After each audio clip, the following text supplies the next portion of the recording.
Hello students, मैं विशाल गुप्ता आपका teacher. आज मैं आपको क्लास 12 सब्जेक्ट अकाउंटेंसी के chapter death of A partner from the book of T S Grewal का प्रैक्टिकल प्रॉब्लम नंबर 19 और 20 करवाने जा रहा हूं। स्टूडेंट्स, ये है मेरे पास टी एस ग्रेवाल की बुक क्लास 12 की पार्टनरशिप फॉर्म फॉर वॉल्यूम 1।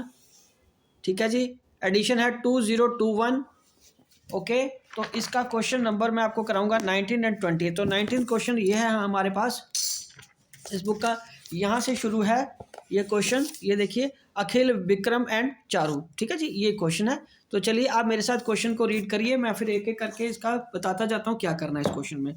तो अखिल, तो यहाँ पे है पहले, सबसे पहले हम लिखेंगे 19th क्वेश्चन और मैं पार्टनर्स के नाम लिख रहा हूँ।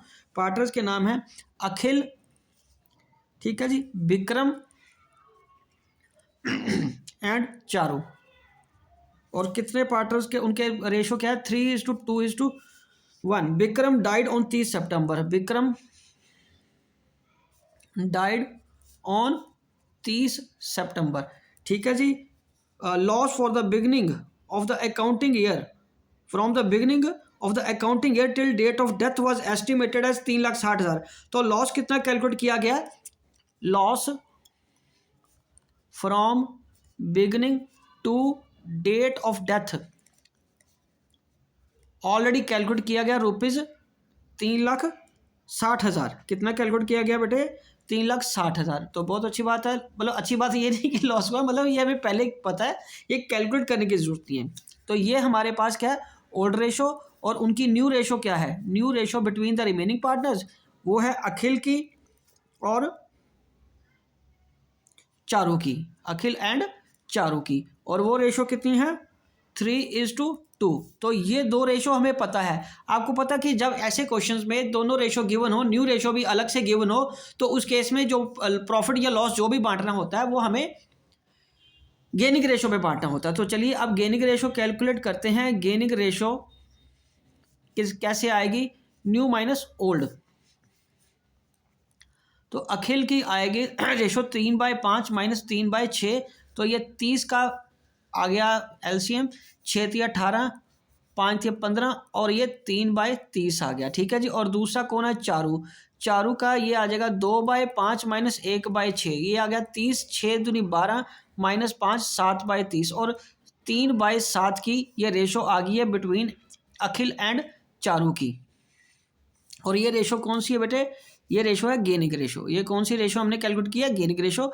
अब इसकी जर्नल एंट्री करनी है। जर्नल एंट्रीज मैं बताता हूँ आपको कैसे करनी है। वो रहा इस तरीके से,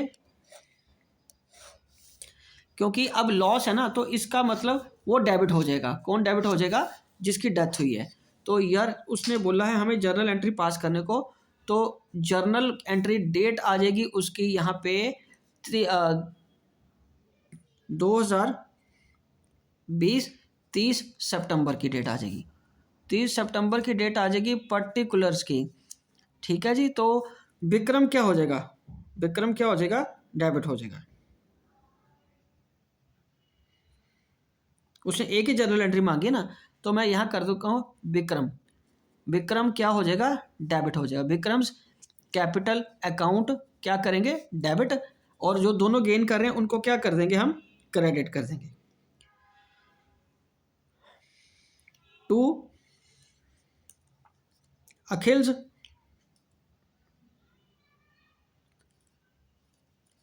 capital account, to Charu's capital account.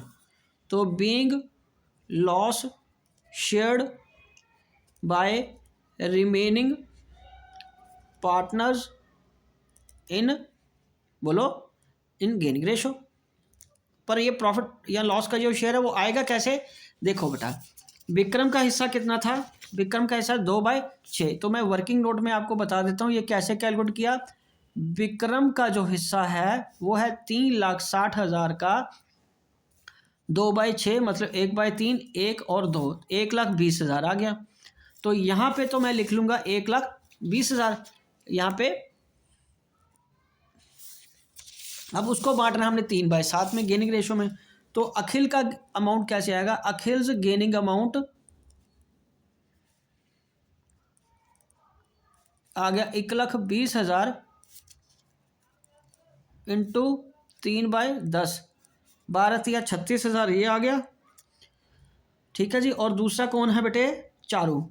Charu का गेनिंग अमाउंट कैसे आएगा? 1,20,000 इंटू 7/10, 12×7 = 84,000। तो ये आ गया 36,000 और 84,000। ये आ गया 36,000 और ये 84,000। ठीक है जी। तो यहाँ से डेबिट रुपीज़, क्रेडिट रुपीज़। ठीक है स्टूडेंट्स। तो ये एंट्री हमारी ऐसे बन जाएगी। 3,60,000 लॉस था जिसकी वजह से उसका शेयर हमने निकाला, वो आया 1,20,000, जो कि रेशो 3/10 और 7/10 में हमने डिस्ट्रीब्यूट कर दिया। ठीक है जी। गेन होने की वजह से, सॉरी लॉस होने की वजह से हमें उसको डेबिट करना पड़ा। ओके, अगर प्रॉफिट होता तो वो क्रेडिट होता ना। तो चलो ये रहा आपका जर्नल एंट्री। एक ही बोली थी हमें, एक ही एंट्री करनी है इसकी। ओके जी, चलिए ठीक है। अब मैं आपको कराता हूँ next 20th question. So students 20th question क्या कह रहा है? ये 19th क्वेश्चन का ही वर्किंग नोट था। अब 20th क्वेश्चन मैं स्टार्ट कर रहा हूँ आपके लिए। 20th क्वेश्चन ये है, ये देखिए, वो ट्रीटमेंट ऑफ गुडविल से रिलेटेड है। X Y Z are partners in a firm sharing the ratio 3:2:1। तो यहाँ पे लिखेंगे पहले एक्स वाई जेड की रेशो है 3:2:1। The firm closes its books. Closing of books कब होती है?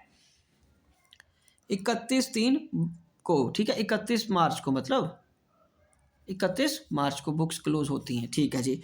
चलो वाई डाइड हो गया है 30 जून को, 30 जून 2021 तक। तो इसका मतलब 3 मंथ्स का पीरियड आया ना उसका, 1 अप्रैल से। हाँ ठीक है जी। On wise death goodwill was to be valued at 60%। तो यहाँ आएगा गुडविल, जो जो इन्फॉर्मेशन पता ना वो लिखते जाओ। गुडविल ऑफ द फर्म वो कितना है बेटे? 60,000 की।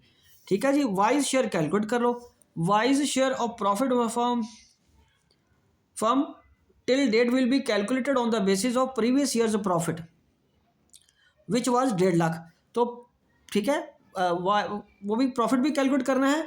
And pass the journal entries for the goodwill and the share of profit. तो पहले गुडविल का, इस वाई का शेयर ऑफ प्रॉफिट निकालो। शेयर ऑफ प्रॉफिट कैसे निकलेगा? लास्ट ईयर के बेसिस पे। तो लास्ट ईयर के बेसिस का प्रॉफिट कितना है? लास्ट ईयर प्रॉफिट, ठीक है, इनटू नंबर ऑफ मंथ्स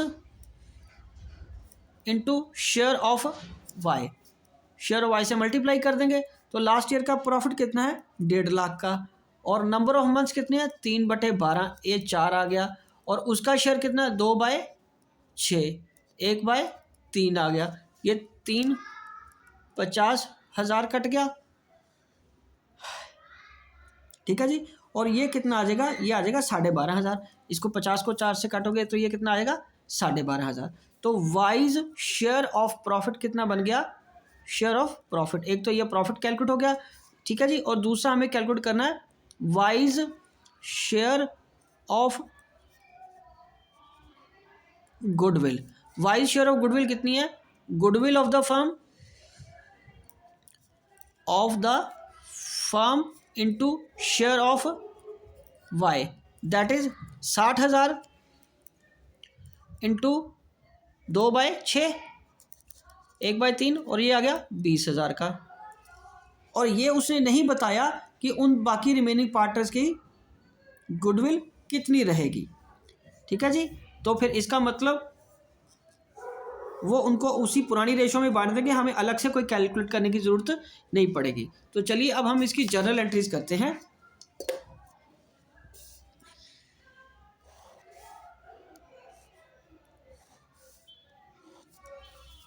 इसकी जर्नल एंट्रीज के लिए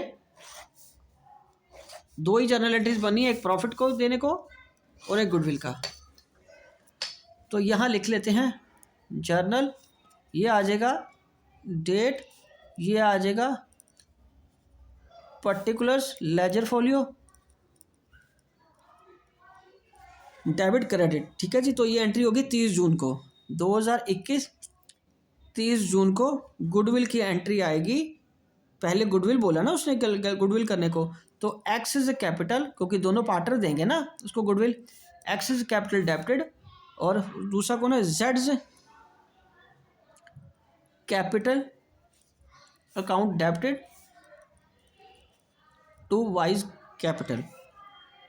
ठीक है जी। और वो कितनी है? 20,000। तो एक्स का अमाउंट आएगा 20,000 का, क्योंकि रेशो तो यही रहेगी ना, नई रेशो तो कुछ नहीं। तो उनकी न्यू रेशो एक्स और जेड की जो न्यू रेशो बन जाएगी वो बन जाएगी 3:1, 3:1। तो इसको बटेगा 3/4, ये आ गया 5, 5 थी 15,000, इसको आ जाएगा, ठीक है जी। और वाई का जेड का कितना आ जाएगा 20,000 इंटू 1/4, तो ये तो 5,000 आया, ये 15,000, ये 5,000। तो यहाँ नरेशन लिख लीजिए, being goodwill distributed in gaining ratio, क्योंकि आपको पता है जब रेशो चेंज ना हो तो उनकी जो रिमेनिंग रेशो है वही न्यू होती है और उतनी ही वो क्या कहते हैं गेनिंग रेशो आती है। ओके जी। तब अब आएगा प्रॉफिट की एंट्री। अब इसमें आएगा P&L, suspense account debited to Y's capital account, वो कितना है 12,500 का, ठीक है जी। कितना है 12,500 का। Being share of profit given to Y on his death, ठीक है जी। तो स्टूडेंट्स ये रहा आपका सारा कंप्लीट क्वेश्चन। ओके जी, इसी के साथ ये दोनों क्वेश्चन कंक्लूड होते हैं। आई होप कि आपको अच्छी तरह समझ आ गए होंगे। बाकी क्वेश्चंस के लिए आप मेरी वीडियोस देखते रहिए। ओके जी, डन।